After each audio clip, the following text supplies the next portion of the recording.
चला आता आपण चौथ्या विषयावर येतोय. मद. मद म्हणजे अहंकार. अहंकार म्हणजे कुठच्याही गोष्टीचा येतो ना आपल्याला इगो. कुठच्याही गोष्टीचा इगो येतो, कोणत्याही. हो आता अहंकार वगैरे मद तर नाहीच ना. अहंकार तरी समजेल पण मद तर नाहीच समजला. तर हे दुर्योधन आणि युधिष्ठिर माहित आहे ना, पांडव आणि कौरव. तर एकदा श्रीकृष्णांनी सांगितलं की जा आणि राज्यामध्ये जाऊन बघा. युधिष्ठिरला सांगितलं की सगळ्यात वाईट माणूस कोण आहे तो शोधून काढ. मला जरा यत्न करायचे आणि त्याच्यासाठी मला या राज्यातला वाईट माणूस पाहिजे. आणि दुर्योधनाला सांगितलं की या राज्यातला मला सगळ्यात चांगला माणूस पाहिजे. ठीक आहे, जातो शोधायला. 2 दिवसांनी या, मला घेऊन या त्या माणसाला. गेले, शोधत बसले. दुर्योधन आला आणि युधिष्ठिराने काय सांगितलं, मी खूप शोधलं पण माझ्या एवढा वाईट माणूस मला नाही दिसला. आणि यांनी काय सांगितलं दुर्योधनाने, मी खूप शोधलं पण माझ्या एवढा चांगला माणूस मला नाही दिसला. याला म्हणतात अहंकार. आणि हा अहंकार कशामुळे, तर मी तर सांगेन गांधारीमुळे. आता मला एक सांगा, गांधारीच्या मिस्टरांचं नाव काय? धृतराष्ट्र.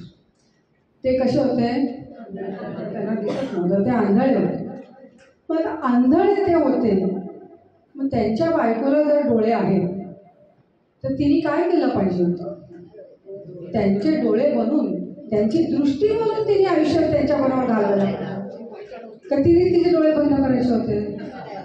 बरं केले तर केले, डोळे बंद केले, पुढे काय, त्या डोळ्याला ठीक आहे, डोळ्यात वाईट गोष्टी बघितल्या नाही, त्या डोळ्याला इतकी पुण्याई तिने प्राप्त केली, खूप पुण्याई प्राप्त केली. पण त्याचा उपयोग झाला का?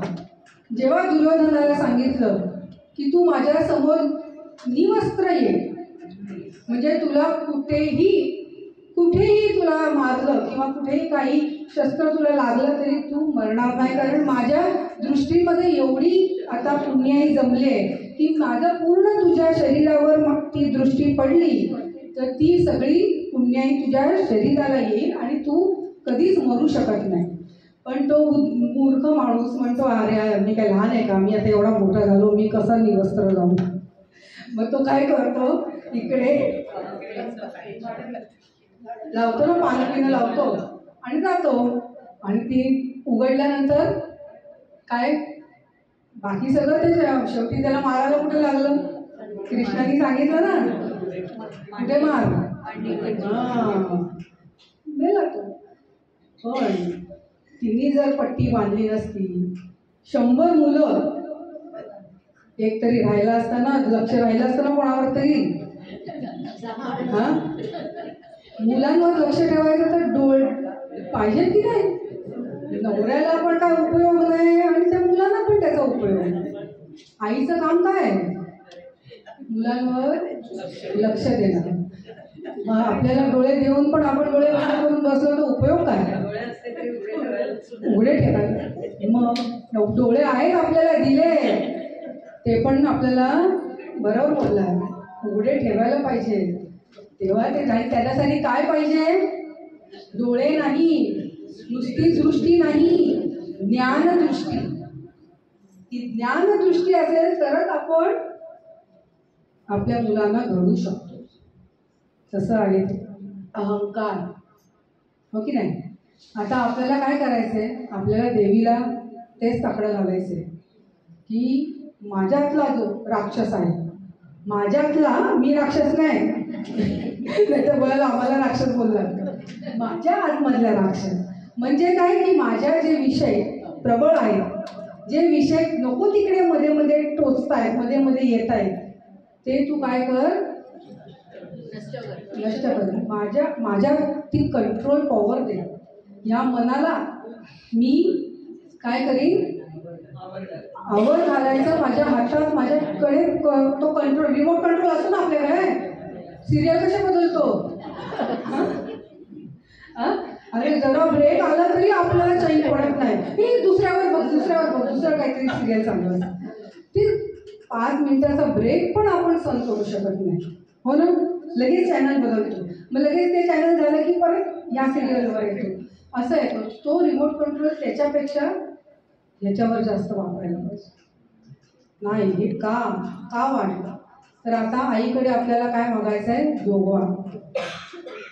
जोगवा कसा मागायचा, असा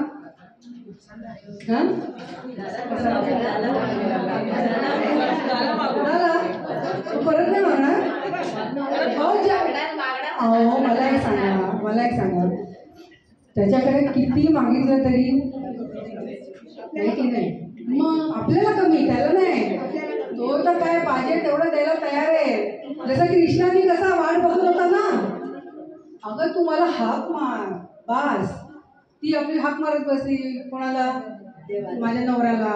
नाही 5 नवरे तिला. अरे आपला एक नवरा आपल्याला सांभाळायला लागेल, आपल्याला सांभाळायला 5 नवरे अजून पण नाही सांभाळू शकते. त्याच्यानंतर मग काय, भीष्म, त्यांचे ते गुरु,